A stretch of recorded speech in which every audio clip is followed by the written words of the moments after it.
Car bike ஓட்டுற ஒவ்வொருவரும் பார்க்க வேண்டிய ஒன்று. சாலைகளுக்குத் தெரியாது நீ சாதிக்கப் பிறந்தவன் என்று.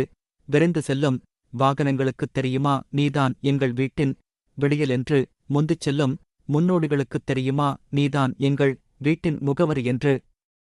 கடந்து செல்லும் கனரக வாகனங்களுக்குத் தெரியுமா நீதான் எங்கள் கண்மணி என்று.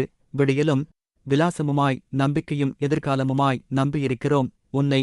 5 நிமிடங்கள் காத்திருந்து அடுத்து வரும் பேருந்திற்காக காத்திருக்க முடியாத உனக்காக நீ பிறந்த நாள் முதல் இன்று வரை காப்பாற்றுவாயென்று காத்திருக்கிறோம் காலமெல்லாம் உடனிருப்பேனென்று.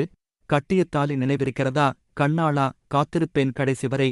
விரல் பிடித்து நான் நடந்து கரை தாண்டவம் கடல் தாண்டவம் கற்றுக்கொண்ட உன் நிழல் நான் தந்தையே விழித்திருப்பேன். நீ வரும் வரை அலுவலகத்திற்குத்தானே சென்றிருக்கிறாய் அப்படியே திரும்பி வருவாயென்று காத்திருக்கிறோம். உடையாமலும் உரசாமலும் கவனமுடன் திரும்பி வா. நீ செல்லும் பாதைகள் உனக்கு வெறும் பயணமாக இருக்கலாம். காத்திருக்கும் எங்களுக்குத்தான் தெரியும் காலனிடம் போராடிக் கொண்டிருக்கிறாய் என்று.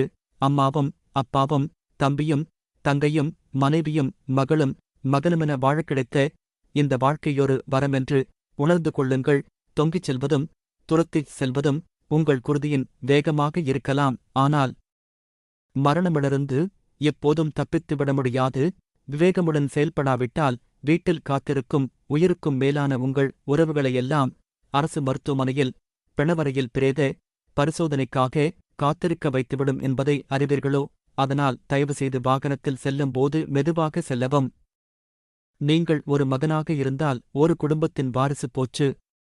கணவனாக இருந்தால் குடும்பம் போச்சு.